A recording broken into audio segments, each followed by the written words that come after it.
बिस्मिल्लाहिर्रहमानिर्रहीम। अल्लाहुम्मा सल्लि अला सय्यदना व मौलाना मुहम्मदिन व बारिक वसल्लम वसल्ली अलैहि।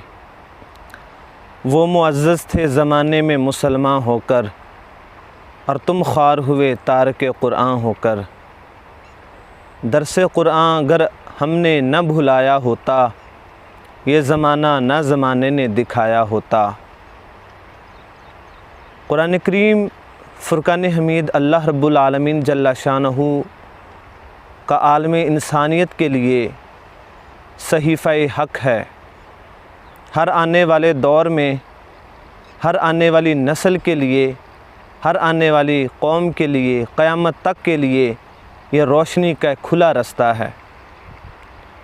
जो लोग, जो कौमें, जो नस्लें क़ुरआन पर अमल पैरा होंगी, दुनिया और आखिरत में कामयाबी उनका मुक़द्दर बनेगा।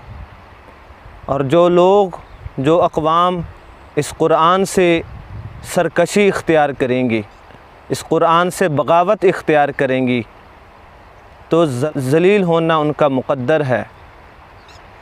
जैसे शायर मशक ने क्या खूब फरमाया कि वो मुअज़्ज़ज़ थे ज़माने में मुसलमान होकर, यानी हमारे आबाओ अजदाद वो क़ुरआन की बदौलत क़ुरआन पर अमल करने वाले थे, क़ुरआन के ऊपर अपना ईमान रखने वाले थे, और क़ुरआन पर अमल की बदौलत उन्होंने दुनिया में हुकूमत की, दुनिया के ऊपर वो गालिब रहे।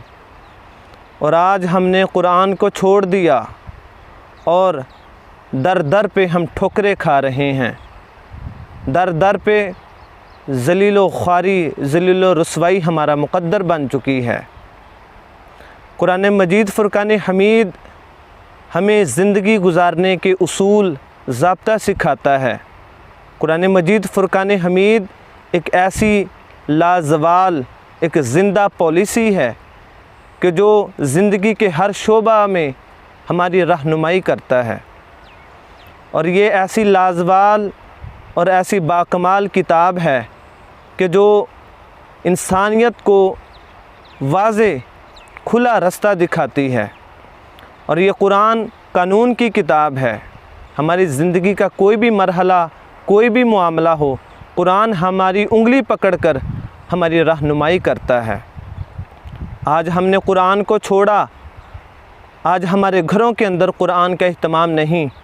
आज हमारी माएँ, हमारी बहनें, हमारी बेटियाँ, हमारे बुज़ुर्ग, हमारे बच्चे कुरान से दूर हैं, और बेचैनी ने हमारे ऊपर गलबा डाल लिया। आज हमारे घरों के अंदर लड़ाइयाँ, झगड़े, बदनामियाँ, रुसवाइयाँ, आज हमारा मुआशरा अफरा तफरी और बद इंतज़ामी का शिकार है।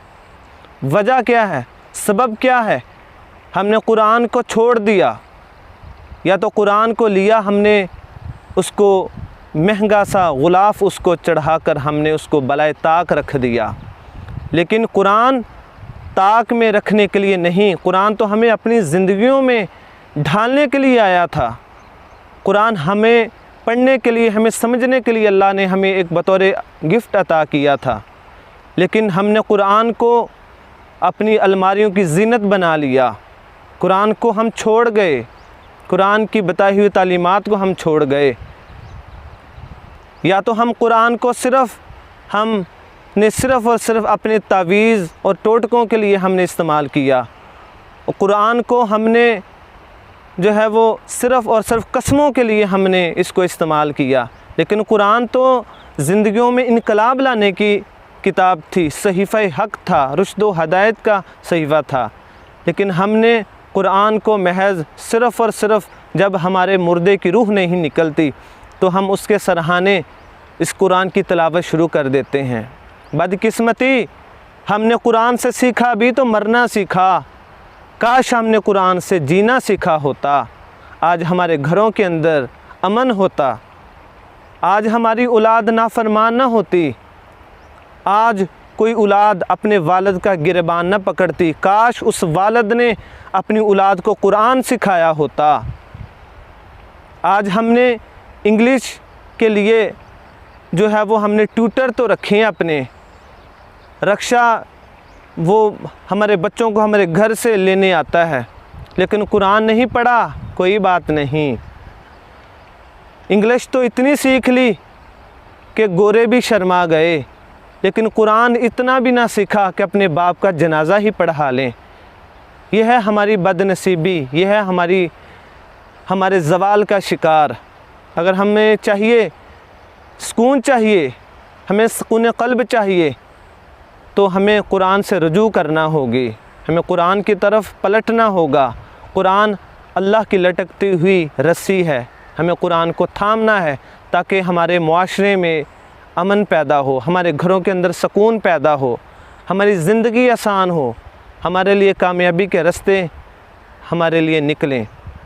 अल्लाह रब्बुल आलमीन से दुआ है कि अल्लाह पाक हम सब को कुरान का दामन थामने की तौफ़ीक़ अता फ़रमा। अल्लाह पाक हम सब को अमल की तौफ़ीक़ अता फ़रमाए। वस्सलामु अलैकुम व रहमतुल्लाहि व बरकातुहू।